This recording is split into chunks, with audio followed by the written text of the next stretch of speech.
எண்ணங்களே அனைத்திற்கும் அடிப்படை. செய்கின்ற செயல்களின் கூலி எண்ணத்திற்கேற்ப வழங்கப்படுகின்றன. நபி ஸல்லல்லாஹு அலைஹி வஸல்லம் அவர்கள் கூட சொன்னார்கள், இன்னமல் அஅமாலு பின்னியாத், நிச்சயமாக செயல்கள் எண்ணங்களை கொண்டே அமைகின்றன என்று நபி ஸல்லல்லாஹு அலைஹி வஸல்லம் அவர்கள் கூறியிருக்கின்றார்கள்.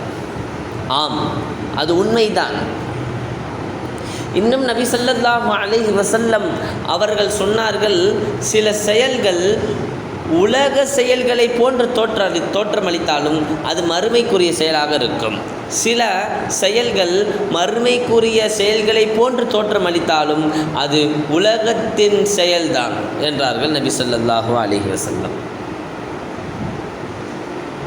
இன்றும் உங்களுக்கு புரிகின்ற போல் நான் சொல்ல வேண்டும் என்றால், உணவு உண்கின்றோம், இதனால் வயிறு நிரம்புகின்றது. இதுக்கும் மறுமைக்கும் ஏதாவது சம்பந்தம் இருக்குதா?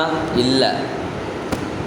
ஆனால் ஒரு மனிதர் எண்ணம் கொள்கின்றார், நான் சாப்பிடுகின்ற இந்த உணவின் மூலமாக நான் இதில் கிடைக்கும் சக்தியை வைத்து நான் தொழுவேன், நான் வணங்குவேன், குர்ஆன் ஓதுவேன், மார்க்க கல்வியை பயில்வேன் என்று ஒரு நல்லெண்ணத்துடன் இவர் அந்த உணவை உண்டால் இது உலக செயலாக தோற்றமளித்தாலும் இது மறுமைக்குரிய செயல்.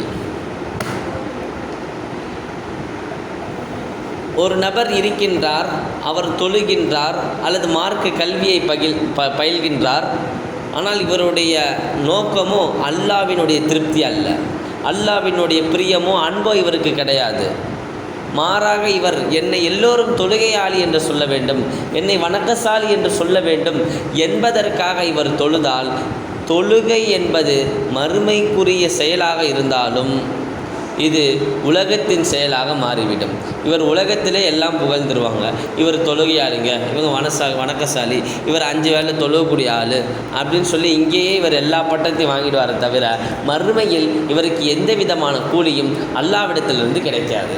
ஒரு நபர் மார்க்க கல்வியை பயில்கின்றார், அவர் கெட்ட எண்ணத்துடன் கொள்கின்றார், என்னை எல்லோரும் மார்க்க அறிஞர்கள், மார்க்க அறிஞன் என்று கூற வேண்டும் என்பதற்காகவும் அந்த கல்வியின் மூலமாக, அந்த மார்க்க கல்வியின் மூலமாக நான் சம்பாதிக்க வேண்டும், பொருள் சேகரிக்க வேண்டும் என்று எண்ணம் கொண்டவர்களாக இவர்கள் கல்வியை பயின்றார்கள் என்று சொன்னால், அல்லாஹ் அவர்களுக்கு இங்கேயே வந்துட்டு என்ன சொல்வார், மார்க்க அறிஞன் ஆலிம் சா அதிரத்துன்னு சொல்லிடுவாங்க.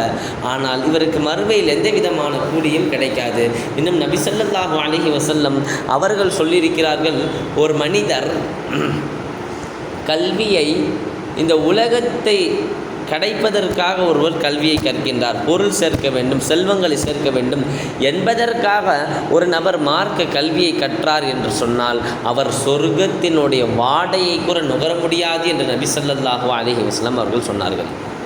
நாம் கல்வி கற்கின்ற நேரத்தில் நாம் நல்ல எண்ணங்களை கொண்டு கல்வி கற்க வேண்டும், நாம் எண்ணங்களை சீர்திருத்த வேண்டும். முதலில் நாம் தொழுகின்றோம் என்று சொன்னால் முதலில் நியத் சரியாக இருக்க வேண்டும், பிறகுதான் அனைத்தும். அதே போன்று கல்வி கற்கின்றோம், இந்த கல்வி கற்பதற்கு முன்பதாக நமது நியத்துகள் சரியாக இருக்க வேண்டும். நம்மளுடைய நியத்துகள் எப்படி கல்வி கற்கும் போது இருக்க வேண்டும் என்று சொன்னால், என்னுடைய அல்லாஹ்வினுடைய பிரியத்திற்காகவும் அல்லாஹ்வுடைய அன்பை பெற வேண்டும் என்பதற்காக மார்க்க கல்வியை கற்க வேண்டும். அறியாமை, என்னிடத்தில் இருக்கும் அறியாமையும் இந்த சமுதாய மக்களிடத்தில் இருக்கும் அறியாமையை போக்க வேண்டும் என்பதற்காக மார்க்க கல்வியை கற்க வேண்டும் என்ற நல்ல எண்ணங்களுடன் கல்வியை கற்க வேண்டும்.